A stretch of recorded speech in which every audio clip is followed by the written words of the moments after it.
Ladies and gentlemen, nako, sumusuko na po ang prosecution.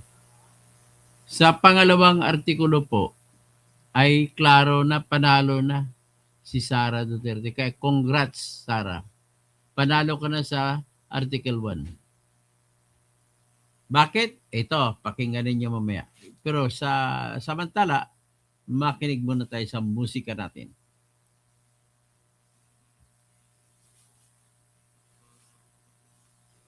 Sara, Sara, wala nang iba. Sara, Sara lang pag-asa. Sara, Sara, siya lang makapakulong. Mga kontraktor ubusin niya. Si BBM Sandro ikulong niya. Si Tamba Zaldi ikulong niya. Tapang at malasakit ibalik para bayan ay manahimik.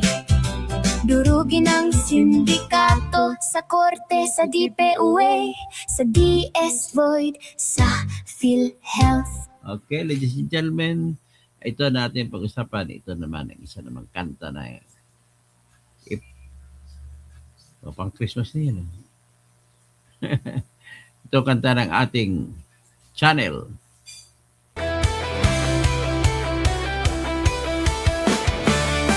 Chris Line, nagabi. Nagabi yung cellphone ko.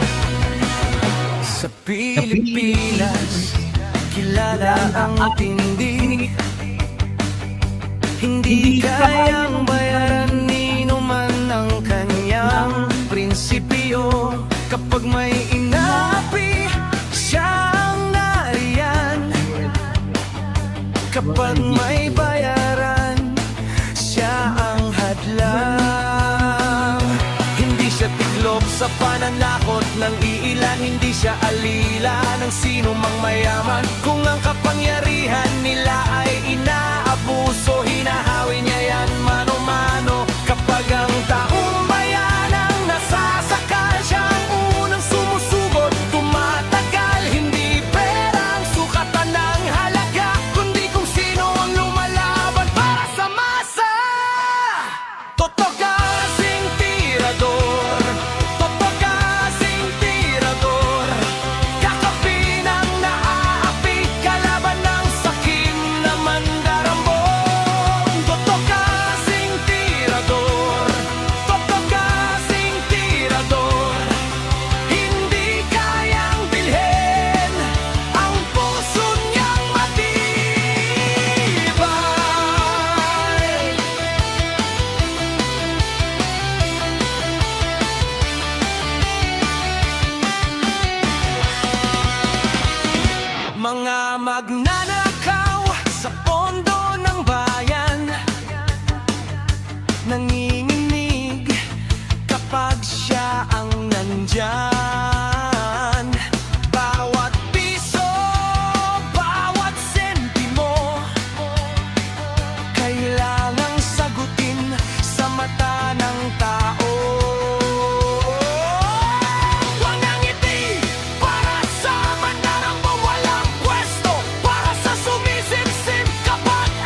Alright. So ngayon, nais ko muna batiin ang ating mga taga-subaybay sa ngayon.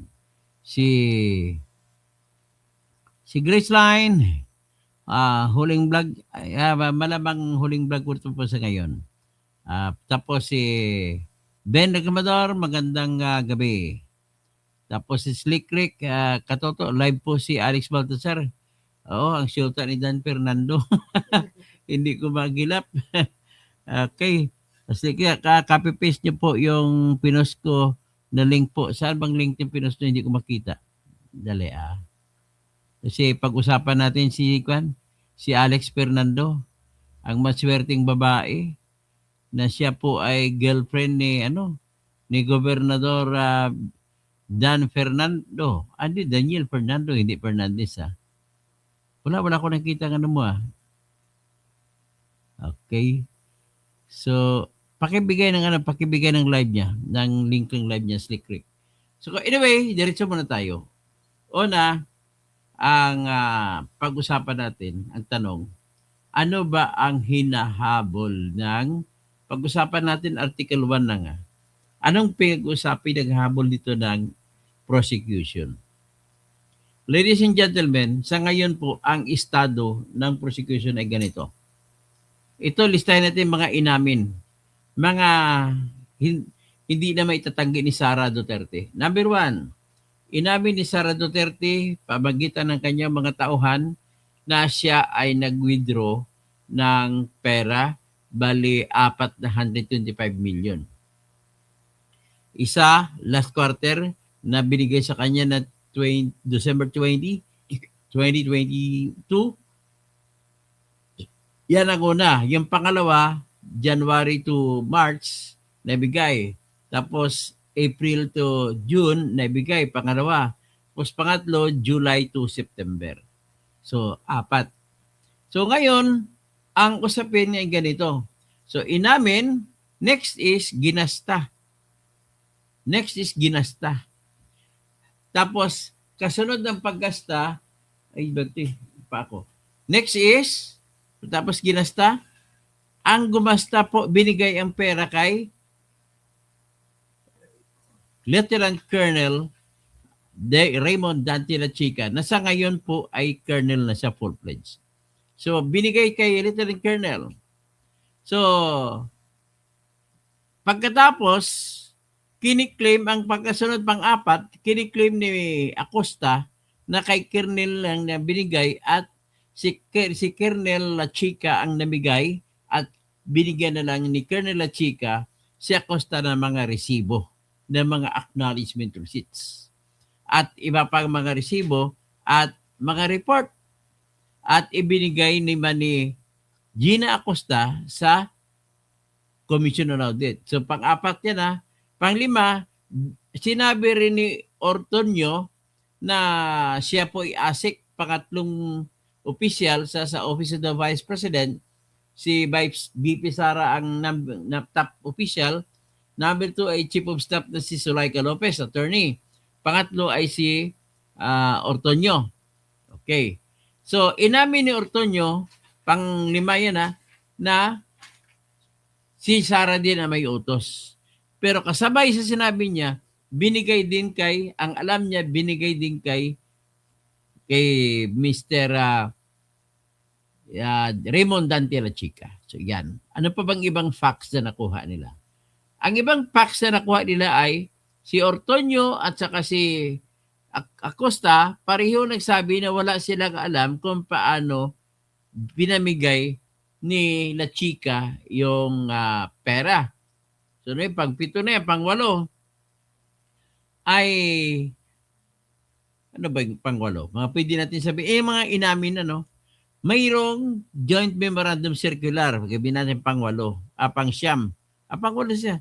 Joint memorandum circular po na nag-uutos na kapag confidential fund, ang mamimigay lamang ng pera sa mga dapat na pagbibigyan ay dapat ang SDO na tinatawag. Ano yung SDO? Special Disbursement Officer. So, dito sa Department of Education ay si Edward Pajarda ang Special Disbursement Officer. Tapos, sa kanyang parte naman, sa perang hinawakan naman niya, ay binigay din kay Dennis Nolasco.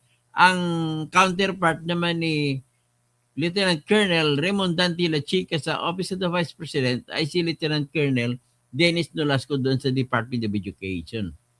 So, ngayon, ang iyan bang kasunod na Papsyam na si Dennis Nolasco naman sa Education. At ngayon, ang pang-sampo na nakuha natin na mga na-establish na facts, yung pag-amin lang galing sa pag-amin, ay parehong walang alam sa ang lahat. Hindi lang natanong, hindi lang nalaman si BP Sara. Pero pareho ang alam ng sinabi ni Ortonio tsaka ni Gina Acosta na wala silang alam kung paano, personal kung paano ginasta ni La Chica. Sa makatuwid, si La Chica nakakaalam, ay marami siyang alam kung ibinigay ba niyang pera kay Sara para ibulsa ni Sara o hindi. Si Ortonio din si Vice ka din, si Lieutenant Colonel La Chica at saka sa IDEPED ay si Lieutenant Colonel Nolasco ang nakakaalam kung una sabi ko binulsa ni talaga ni Sara kasi siyempre kukunin ni Sara sa kanila kung binulsa ni Sara. Ngayon, sila rin nakakaalam kung sino pinagbibigyan talaga kung mga sino-sino ba yung tao sa likod ng Mary Grace Piatos. Saka dakoy ko may mga pagong pa kung sino pa. Okay? So in other words, nalagay na tayo sa sitwasyon ngayon na wala pa tayong ebidensya kung binulsa ni Sara. Yan pa lang po, hanggang ngayon pa lang. So ngayon, ang diskarte ng opposition ay nagpapakita lamang po na parang umamin sila, Duarte, na wala silang ebidensya. Bakit ko nasabi na parang umamin lamang sila? Kasi wala pala kayong testigo. Ang kinuha nyo, testigo ni Sara. Gagawin nyo testigo laban kay Sara. Paano kayo mananalo niyan? Testigo ni Sara, kunin nyo. Testigo sila pabor kay Sara. Ganun po yun. Tapos, ang feeling ng mga nagtatanong, mga senador at saka abogado ng kalaban, parang gusto nila ilagay na sa bunganga ni Ortonio at saka ni Gina Acosta, oy, sabihin nyo na si Sara binulsa ang pera pagkatapos binigay kay La Chica tsaka kay Nolasco, binulsa ni Sara. Ganun ang gusto lang mangyari. Tapos, tinawag pa ni Tolpo na stupid, na blind loyalty ang meron si Gina Acosta kay Sara, kaya hindi niya nababanggit kung saan talaga ang pera. Bakit binigay doon kayo? Hindi niya mabanggit ang totoo daw. Ang problema po, yan po ang katotohanan, Duarte. Kapag wala kayong ebidensya, hindi aabanti ang inyong kaso. Very clear na ba? So dito kayo ngayon natututo. So next time na mayroon mag-impeachment, magdadalawang isip kung paano, kung impeach ba o hindi. Ito, klarong-klaro. Ang ebidensya niya, may respetos lang. Pinasuri niyo pa sa PSA kung sino mga pangalan niya, lahat mga peke. Talagang peke yun. Tapos, pinasuri niya sa NBI, ang mga handwriting, pare-pareho. Talagang pare-pareho yan.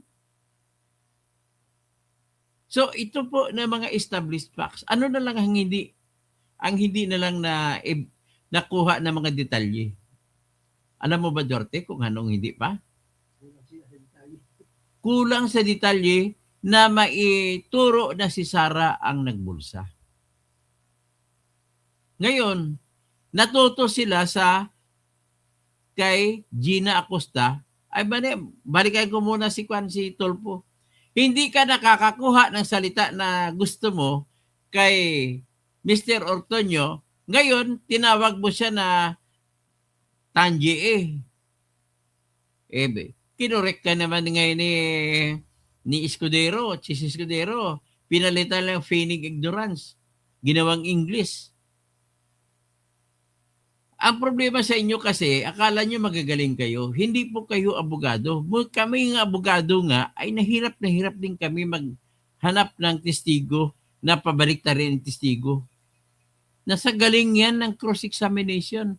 Ang ibig ko sabihin yan, Duarte, hindi magaling na cross-examiner sila ni Ligutan o Lagutan at saka si De Vinegracia. Mahina silang abogado. Kasi sa ganung sitwasyon po, kapag may kaso na wala kang ebidensya, tanging pag-asa nyo lang ang magbigay sa inyo ebidensya ay yung kalaban mo, testigo ng kalaban mo. Kaya lang, pag ginamit mo ang kalaban mo na testigo, ay kagayanan, gigisahin ka sa sariling mo mantika. Kaya nang nangyari, ito true to life experience na natunghayan ninyo. Akala nyo ba maganda kumuha ng testigo ng kalaban mo? Hindi po. Dapat, you must rely on the strength of your own evidence, not on the weakness of evidence of your opponent. Akala nyo, yung iba kulang na lang sabihin nila, Duarte, ay aral kasi yan eh. Ladies and gentlemen, hindi nyo ba pinag-aralan, Jinky Luistro? Di ba, Ben Recamador, hindi ba na pinag-aralan? Napakadali pag sabi, hindi ko alam yan eh. Hindi ba nyo pinag-aralan yun? So ngayon, kinuha ninyo yung dalawang, si Ortonio at si Juan, nakita ninyo yung depekto. Bumirang sa inyo. Wala kayo nakuha na mga ebidensya. Kundi lalo lamang nadiin ang inyong ebidensya, sariling ebidensya. Bakit? Sa pagtatanong na patunayan, Duarte, na importante pala ang mga alias ng testigo ng mga taong tatanggap. Sinalaysay po ni Robin Padilla. Ang mga 13 martires na namatay doon sa Cavite, alam mo ba kung paano namatay, Duarte? Oo. Ang pagkamatay po sa kanila ay may nagtraidor na si Teodoro Paterno. Sinabi sa Espanyol ang totoong pangalan ng mga 13 martires. Dati mga alias. Pinatay silang 13. Ganon po ang resulta kung bakit, ganon ang dahilan kung bakit nag-alias. Yun ngayon, ang isa pang problema nila, paano sila, mananalo ba sila? Mananalo ba sila, Duarte? Kung sasabihin natin ay nalabag ang Joint Memorandum Circular na nag-uutos na dapat ang mamigay ng pera sa mga informant ay yung Special Dispersing Officer.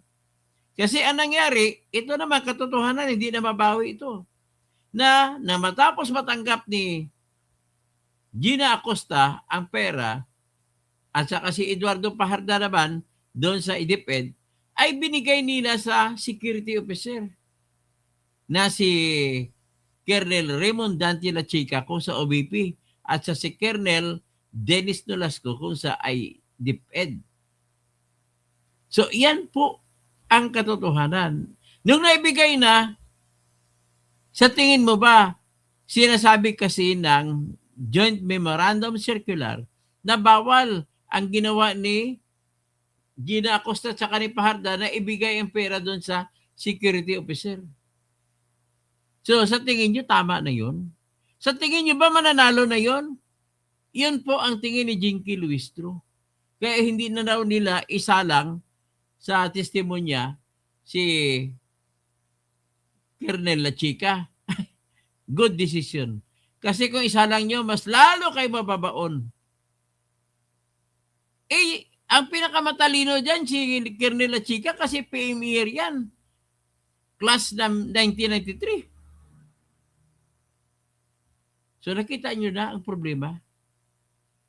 In other words, hindi ko naman hinuhusgan kung totoo o hindi ang akusasyon nila laban kay Sara, pero hinuhusgan ko na ngayon na talo na kayo sapagkat wala kayong ebidensya na bitbit para ipakita, patunayan na binulsa ni Sara. Hindi po magigilty si Sara nang dahil lamang sa sinuway ni Sara ang Joint Memorandum Circular. Na imbes na ibigay ng SDO direkta sa mga tumatanggap na mga informante, ay binigay ni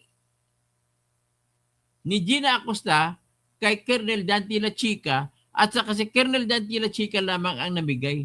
At pagkatapos na nakuha na, nabigay na, kumuha si Dante La Chica ng mga resibo at ibinigay balik kay Gina Acosta. Nung may bigay niya na balik, yung pinirmahan ni Acosta na resibo, na pinirmahan niya na tinanggap niya ang 125 billion, ay binawi niya kay Acosta. Siyempre, nakikita rin kasi ni Colonel La Chica na baka madali siya kaya kunin yung ebidensya. Ebidensya yung laban sa kanya. Na sinuway ang Joint Memorandum Circular. So, naintindihan nyo na? Magkape-kape muna tayo. Mapalis ng antok.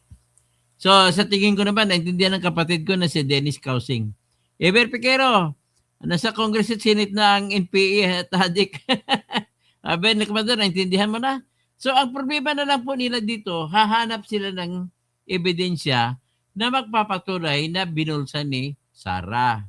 Sapagkat po, sa katayuan nila ngayon, hindi po sapat yung paglabag sa Joint Memorandum Circular para i-convict si Sara. Yes! Ano ba kuha mo dyan? Puro labang presumption na nagkasala si Sara. Pero ang presumption ay pagpapalagay lamang yan. Kailangan pa rin hanapin ang katotohanan kung naibulsa ba ni Sara o hindi. At hindi ka pwede makonvict kung criminal case lang kung sa pagpalagay lang ng batas. Presumption. Kailangan may katibayan na binulsa. Ngayon, nais kong banggitin yung ginagamit nila na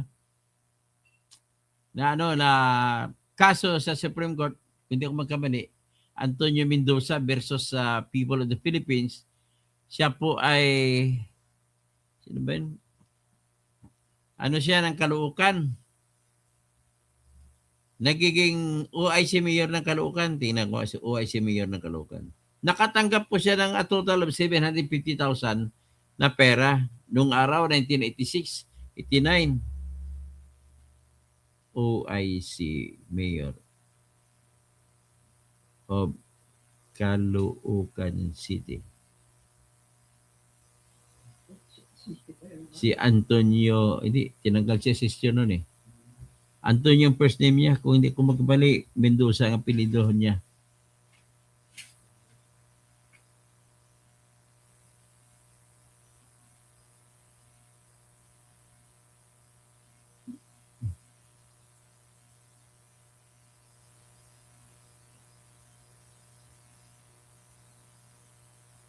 Antonio.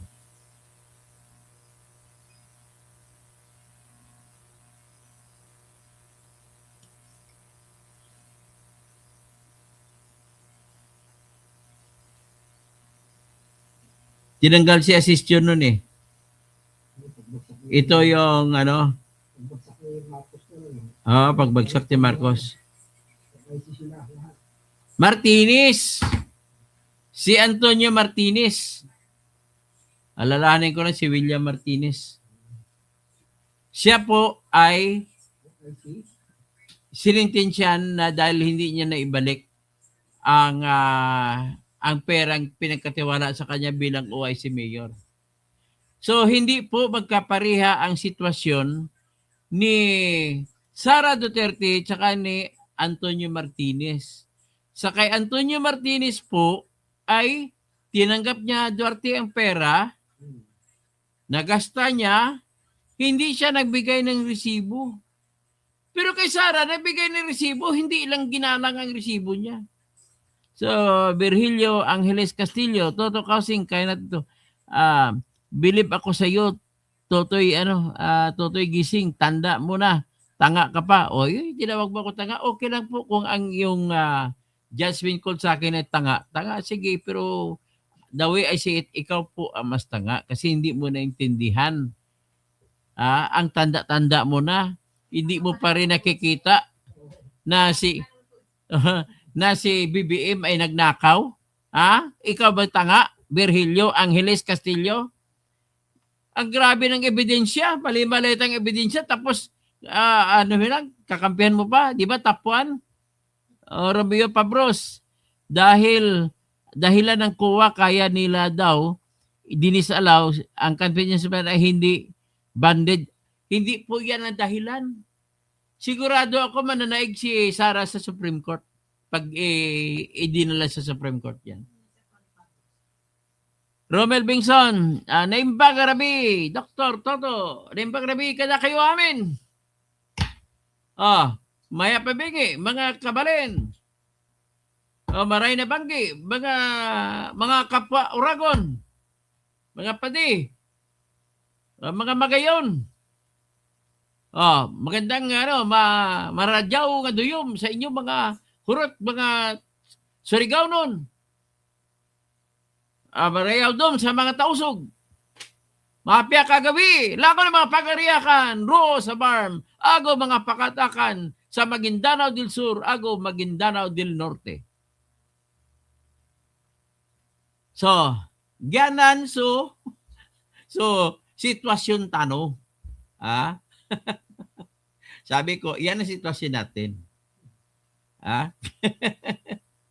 So, panalo na si Sara sa ganito kung wala na kayong testigo. Ladies and gentlemen, itong masakit na katotohanan. Galit man kayo sa akin o hindi, the truth remains the same.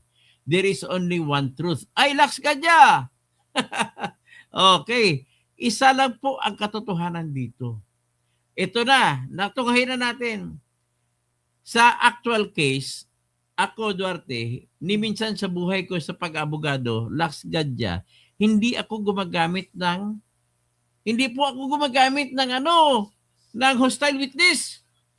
Biro mo, kakasuhan mo isa, halimbawa, ninakawan ka, kasuhan mo siya murder. Murder, kakasuhan halimbawa, pagpatay yun, di ba? Patunayan mo, kinasuhan mo siyang guilty. Ngayon, ang paraan sa pagpatay, halimbawa, ay siya ay halimbawa yung pag-aralan natin yung magandang babae, dalawang pinatay na anak, pati siya. Pero ang baril na ginamit ay ang baril ng babae na kalista sa babae. Napakagandang babae, first class, type class A na ganda ng babae. Ang gwapo pa ng anak ng yung bata, ang anak niya. Batang-bata pa, pati yung anak niya babae, magandang-maganda rin. Ngayon, halimbawa, ang theory ko, ang pumatay ay ang kanyang husband. Ano ang patunayan ko? Patunayan ko na husband niya mismo pumatay. Ngayon, kukunin ko kapatid niya na testigo, tapos kakampi, paano ko mapapatunayan yan? The fact that you start getting hostile witnesses, that is an evidence that you have no evidence. Tama, Duarte? Bakit kayo gagamit ng ebidensya ng kalaban? Talagang talo kayo dyan. Anong kabubuhan ninyo? Akala ko ba yabang-yabang ninyo? Ano bang narinig ko sa inyo? Smoking gun? Smoking gun? Ang nakita ko na smoke, wala ng gun. Not even a smoke, I can see. Ang narinig ko na lang, kanta na lang ng Scorpions. Sabi ni Scorpions, when the smoke is going down. Ay, kakahiya kayo. Ha? Luistro, kakahiya ka, Luistro. Pakinggan natin si Luistro. Pakinggan natin si Luistro. Ang hirap naman ng katayuan ninyo, napapahiya tuloy kayo. Kayo naman na magnanakaw eh. Nagnakaw kayo mali-maleta eh. Itulak nyo kay Sara. Ikaw Irwin Tolpo.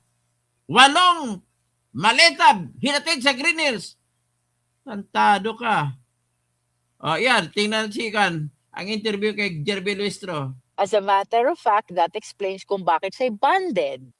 Banded si Ulitin special natin. dispersing. That is correct. Yes, talaga maayos yung pagkakaliquidate.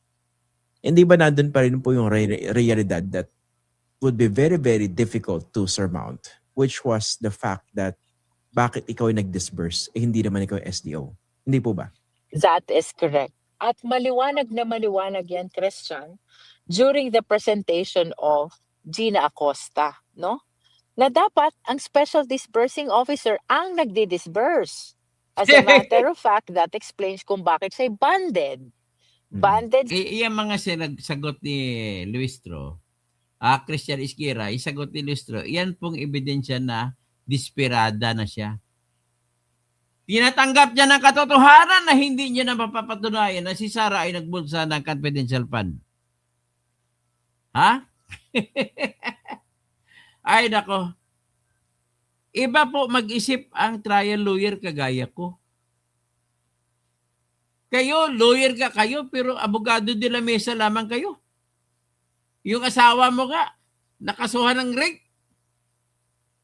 Kinuha mo pa na abogado, asawa ni Sarah, para hindi makakulong ang asawa mo. Kayo mga nakikinig dito na abogado, huwag kayo magmayabang kung abogado kayo. Iba po ang laro sa korte ng mga trial lawyers. At ang pagiging trial lawyer po sa loob ng korte ay hindi po yan simpleng trabaho. Kung ako, I'm proud to tell the whole world that I have not lost even a single case. Bakit? Pinaghandaan ko bawat cross-exam ako, pinaghandaan ko. Pag mag-direct exam ako sa mga testigo ko, pinaghandaan ko yan. At pinag-isipan ko ng malalim. At bago ko simulan ang kaso, mayroon akong legal theory kung ano ko manalo. Mayroon akong plan A, plan B, plan C.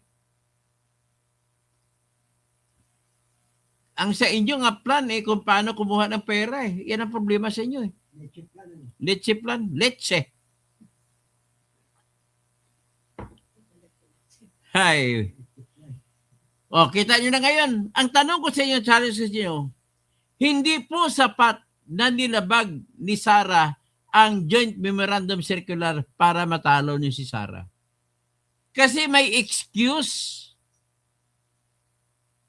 Kung ang mga abogado kayong totoo, may excuse. Dapat kilala nyo kung anong excuse. Ano bang excuse dyan? Ladies and gentlemen, lahat po ng paglabag sa batas, basta yan po ay nakakasalba, nakakatulong sa seguridad ng ating bansa ay hindi nagiging krimen. Tandaan niyo po yan. Benny Camador, tulungan mo yung sila ni Luis Rob, mga buboy. The only way na mananalo sila, kung totoo man ay ninakaw ni Sarah, kung meron silang makikitang testigo na may bit-bit na litrato o di kaya video na nakita talaga na binulsa ni Sarah ang pera. That's the only way. Kung wala yan, buti pa manahimik kayo. Gumagastos kayo 25 million a day sa trial na yan.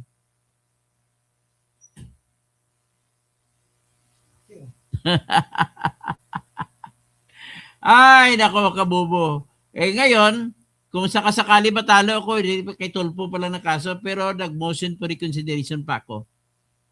Abangan natin yan. Okay? So, ganun naman po. Sana naintindihan ninyo kung ano ang meron dito. Huwag tayo magiging bias na pabor kayo, laban kayo kay Sarah. Ang pag-usapan natin dito, itatanong natin na patas na tanong at bigyan natin ng patas na sagot at patas na analysis. Ang patas na tanong, mananalo ba sila? May convict ba nila si Sarah? Tandaan niyo po, kahit sa criminal case, hindi niyo maitatalo si Sarah. Kaya may tinatag tayo na presumption.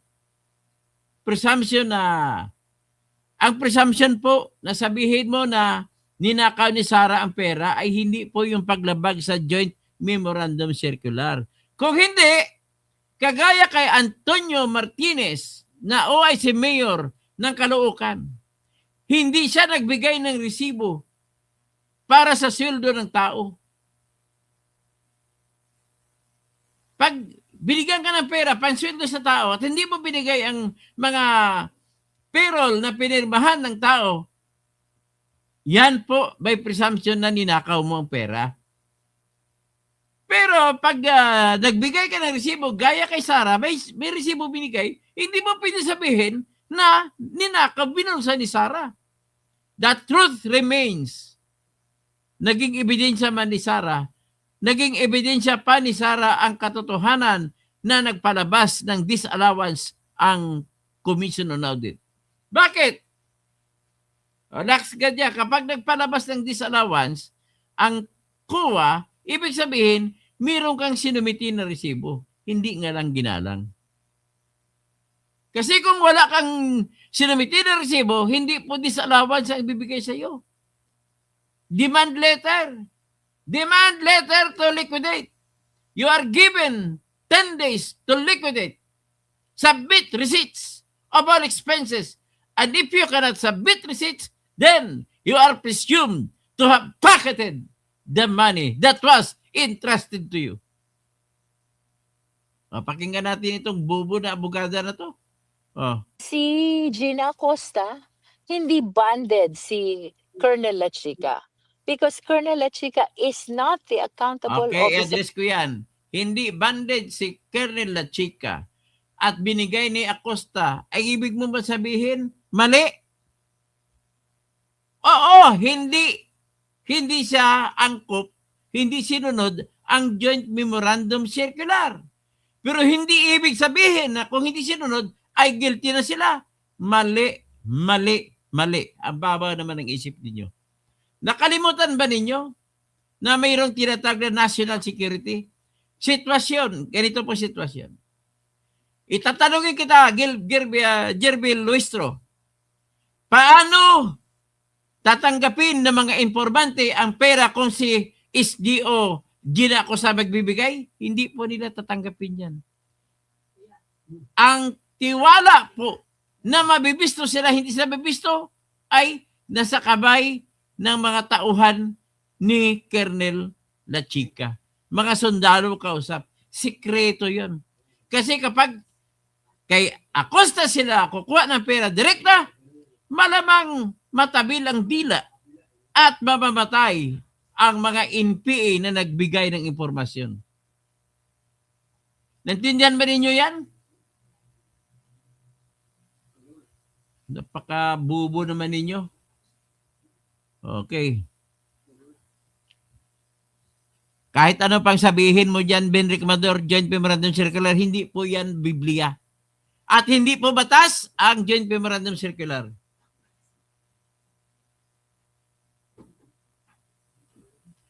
If there is no law that punishes, there is no crime. Ganun na kasimple.